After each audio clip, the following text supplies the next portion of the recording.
శబరిమల ఆలయంలోకి ఇటీవల ప్రవేశించి చరిత్ర సృష్టించిన ఇద్దరు మహిళల్లో ఒకరైన కనకదుర్గ తీవ్ర గాయాలతో ఆసుపత్రి పాలయ్యారు.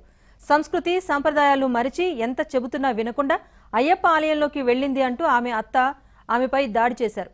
తీవ్రంగా గాయపడిన కనకదుర్గ ప్రస్తుతం హాస్పిటల్లో చికిత్స పొందుతున్నారు.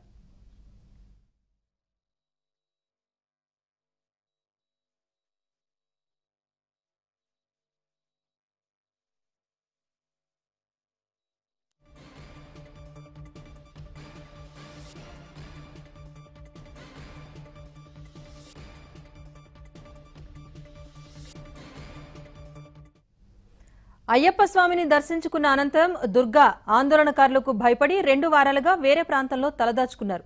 ఈ రోజు ఉదయమే తన సొంత ఇంటికి చేరుకున్నారు.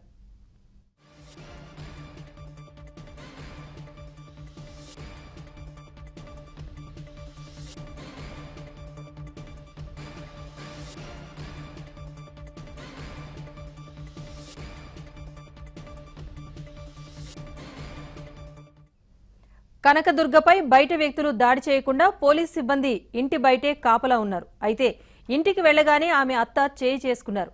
కనకదుర్గ తలకు తీవ్ర గాయం కావడంతో కొన్ని రోజులు ఆమె హాస్పిటల్లోనే ఉండాలని వైద్యులు సూచించారు.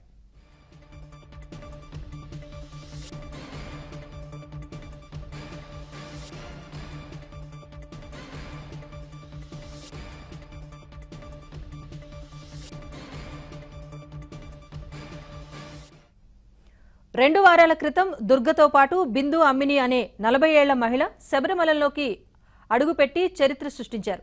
శబరిమల ఆలయంలోకి 10 నుంచి 50 ఏళ్ల మధ్య వయసున్న బాలికలు మహిళలు ప్రవేశించకుండా దశాబ్దాలుగా ఉన్న నిషేధాన్ని ఎత్తివేస్తూ గతేడాది సెప్టెంబర్ 28న సుప్రీంకోర్టు సంచలన తీర్పు వెల్లడించింది.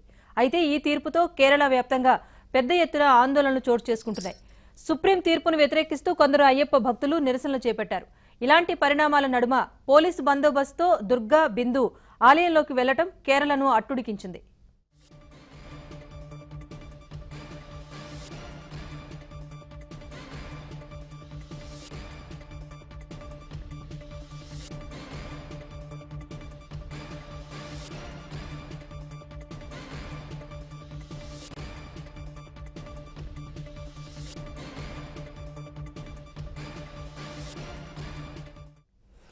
శబరిమల ఆలయంలోకి ఇటీవల ప్రవేశించి చరిత్ర సృష్టించిన ఇద్దరు మహిళల్లో ఒకరైన కనకదుర్గ తీవ్ర గాయాలతో ఆసుపత్రి పాలయ్యారు.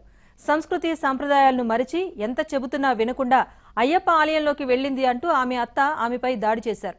తీవ్రంగా గాయపడిన కనకదుర్గ ప్రస్తుతం హాస్పిటల్లో చికిత్స పొందుతున్నారు.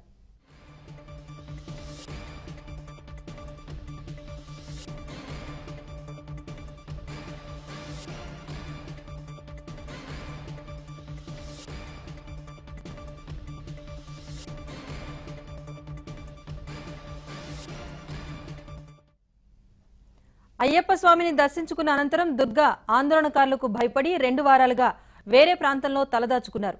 ఈ రోజు ఉదయమే తన సొంత ఇంటికి చేరుకున్నారు.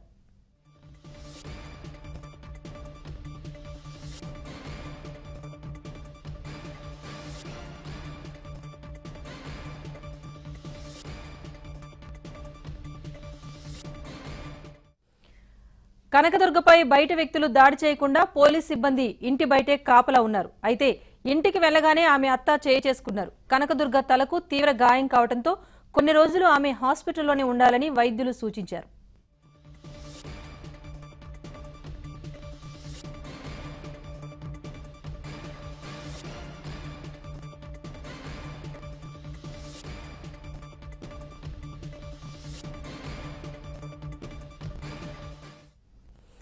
రెండు వారాల క్రితం దుర్గతో పాటు బిందు అమ్మిని అనే 40 ఏళ్ల మహిళ శబరిమలలోకి అడుగుపెట్టి చరిత్ర సృష్టించారు. శబరిమల ఆలయంలోకి 10 నుంచి 50 ఏళ్ల మధ్య ఉన్న బాలికలు మహిళలు ప్రవేశించకుండా దశాబ్దాలుగా ఉన్న నిషేధాన్ని ఎత్తివేస్తూ గత ఏడాది సెప్టెంబర్ 28న సుప్రీంకోర్టు సంచలన తీర్పు వెల్లడించింది. అయితే ఈ తీర్పుతో కేరళ వ్యాప్తంగా పెద్ద ఎత్తున ఆందోళనలు చోటు చేసుకున్నాయి. సుప్రీం తీర్పును వ్యతిరేకిస్తూ కొందరు అయ్యప్ప భక్తులు నిరసనలు చేపట్టారు. ఇలాంటి పరిణామాల నడుమ పోలీసు బందోబస్తుతో దుర్గా బిందు ఆలయంలోకి వెళ్లడం కేరళను అట్టుడికించింది.